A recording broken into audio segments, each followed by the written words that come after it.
If you felt like everything has been fighting you lately, your peace, your patience, even the people closest to you, stay to the end of this video, because what I'm about to share isn't just a message, it's a warning. And by the time you hear the fourth sign, you'll realize something has already been happening to you, and you didn't even know it had a name. Comment below and tell me where you're watching this from tonight.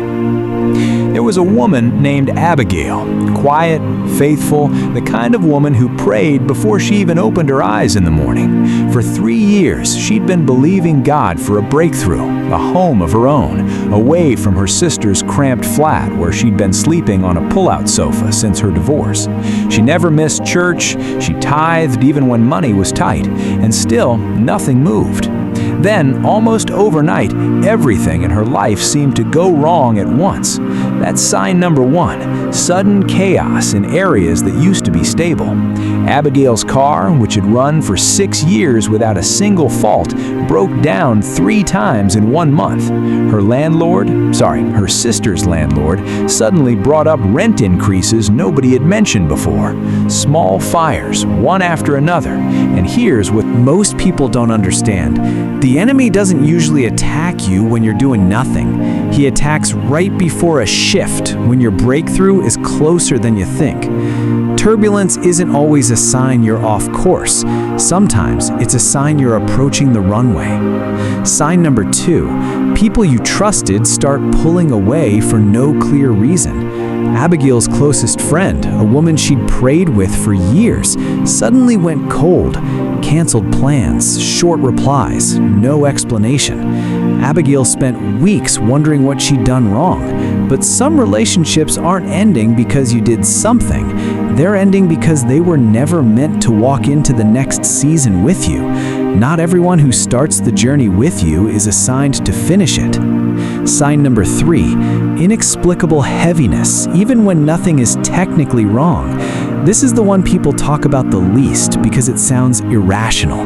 Abigail described it to her pastor as a weight sitting on her chest the moment she woke up. No reason, no trigger, just dread. Scripture calls this a spirit of heaviness, and it often shows up right when praise is what's needed most. If you felt inexplicably low these past few weeks, notice this. It's rarely random, it's resistance. Something is trying to stop you from praising your way into what's coming. And sign number 4, the one that changes everything. Abigail began having the same dream 3 nights in a row. In it, she was standing in front of a door, and every time she reached for the handle, someone she couldn't see was pulling it shut from the inside.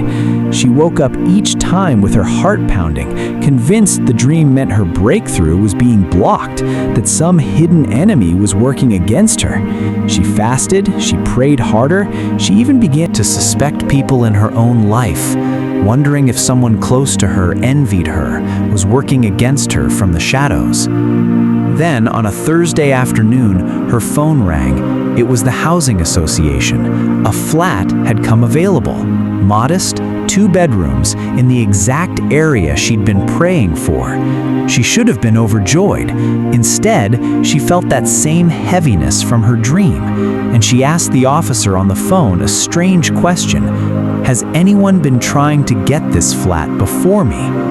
There was a pause. Then the officer said, gently, actually, yes, there was another applicant, but she withdrew her application last week, said she felt strongly that this one wasn't meant for her, that someone else needed it more.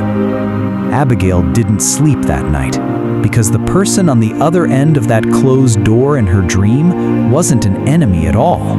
It was someone else's obedience.